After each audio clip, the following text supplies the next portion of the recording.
Tere! Oma kõnes tahan ma rääkida kahest asjast. Üks neist on õppija kesksus ning teine on õpikeskkond. Neist mõlemast tahan ma rääkida läbi hariduse eesmärgi prisma.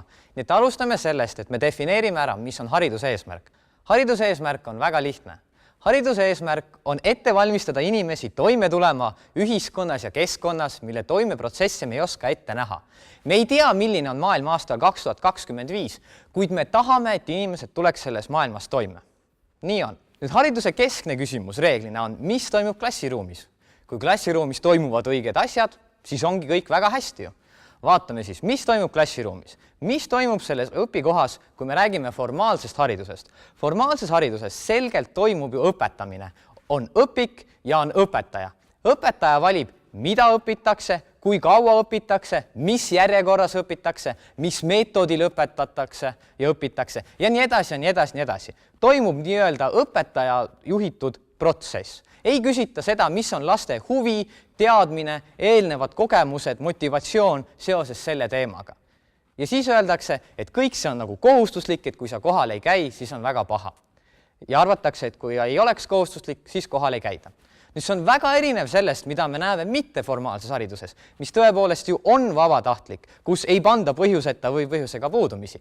Ometigi inimesed tulevad vabatahtlikult mitteformaalsesse haridusse õppima, kuigi nad võiks sellel samal ajal käia kinos, mängida arvutimänge või teha midagi muud. Järelikult mitteformaalses õppes on midagi, mida formaalses õppes ei ole. Mitteformaalses õppes on väga-väga palju asju, mis algavad sellega, et see on vabatahtlik. See tähendab, et inimene, kes tuleb sinna, on mõelnud, miks ta seal on, mida ta sealt tahab, kuidas ta tahab seda saada, mis ta selle saadud asjaga hiljem peale hakkab. See tähendab, et inimene, see õppija, on seal korraga mitte passiivne, vaid aktiivne agent, kes on enda jaoks välja mõelnud, mis on tema huvid, mis on tema teekond, tema motivatsioon, tema eesmärgid, kõik muud sellised asjad. Ja see on väga hea. Ja see on midagi, mida meil täna formaalses õppes ei ole. Sest oleme ausad, 95% sellest on formaalses õppes õpilase poolt ära tehtud selliste asjadega nagu riiklik õppekava, veerandi töökavad, nädala tööplaanid, tunnikavad ja kõik muu selline. Mis tähendab siis seda, et tegelikkuses õppija roll on ainult tulla kohale ja olla passiivne. Ja siin tekibki meie esimene suur küsimus. Tuleme tagasi meie eesmärgi juurde. Me tahame, et inimene tuleks ühiskonnas toime. Milliseid inimesi me tahame endale ühiskonda aastal 2025? Kas me tahame inimesi, kes oskavad tulla kohale ja teha seda, mida neile öeldakse? Või me tahame inimesi, kes oskavad ise planeerida, ise teha, ise üles ehitada ja mõtestada oma teekonna? Ma arvan, et vastus on siinkohal selge ja formaalsel õppel on siinkohal mitteformaalsest õppest väga palju õppida. Teine asi, millest ma tahan rääkida, on õpikeskkond. See on see, mille kohta klassikaliselt öeldakse, et õpilased istuvad alati ilusti üksteise kõrval reas, on vait ja kirjutavad, järelikult toimub õppimine. See on väga naljakas arusaam. See on midagi, mis oli päriselt tõde umbes 100 aastat tagasi, kui me panime õpilased klassiruumi üksteise taha pinkidesse istuma ja kuulama ja asju tegema, sest reaalne elu oli see, et pärast seda nad läksid tehasesse tööle, kus nad istusid pinkides üksteise taga, kuulasid ja tegid mida vaja. See oli sellel ajastul väga hea ettevalmistus eluks. Kahjuks, mis on juhtunud, on see, et elu on kusagil edasi läinud ja me ei ole väga hästi formaalses õppes suutnud sellega kaasas käia. Formaalses õppes, kui me vaatame meie koolimajasid, kui me vaatame meie füüsilist koolimaja ja seda füüsilist klassiruumi, mis seal sees on, kuidas on pingid selles klassiruumis, siis tegelikult me näeme, et ikka veel valitsevad 100 aasta tagused printsiibid. Me ei ole suutnud ajaga kaasas käia. Sellised asjad, kus bioloogiaõpetaja läheb klassiga loomaaeda või kohalikku parki, kus matemaatikaõpetaja teeb tunni arvutiklassis või kus tagasi kooli projekti raames kutsutakse härra president või peaminister rääkima inimestele demokraatiast, on pigem erandlikud sündmused, mida tõstetakse esile, et vaadake, kus alles nüüd saime asjaga hakkama. Tegelikult need ei tohiks olla erandlikud sündmused, sellepärast et mitteformaalses õppes see on igapäevane reaalsus.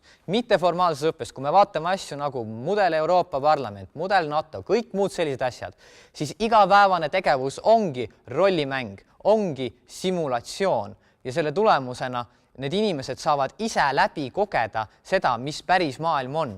Reeglina on nendel üritustel ka olemas mingisugused eksperdid vastaval alal või valdkonnas, kes oskavad ka anda nii-öelda enda perspektiivi sellele, milline on päris maailm.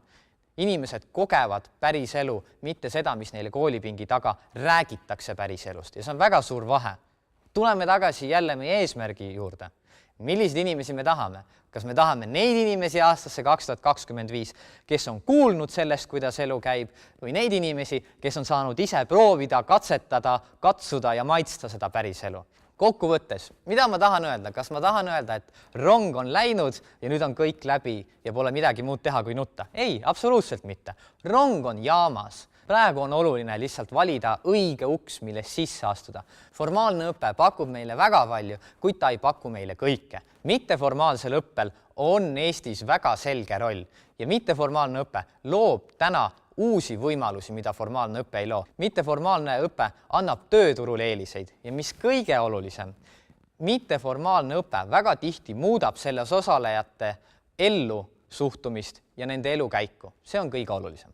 In school is just in your head, but now you can see it, you can feel it, so you know, yeah, it's better with a project, because in school you're just sitting and listening to a teacher, but in the project is how you see it, not how the teacher sees or the book see it. Stay at school and the teacher says something and you must learn and you must get it in your head. And here you talk with other people and you want to know something. This is the best way to learn. You are the best. Just really, I love you, you all, because this way we are free to do whatever we want and we learn things. In the other way, we have to do what they say to us.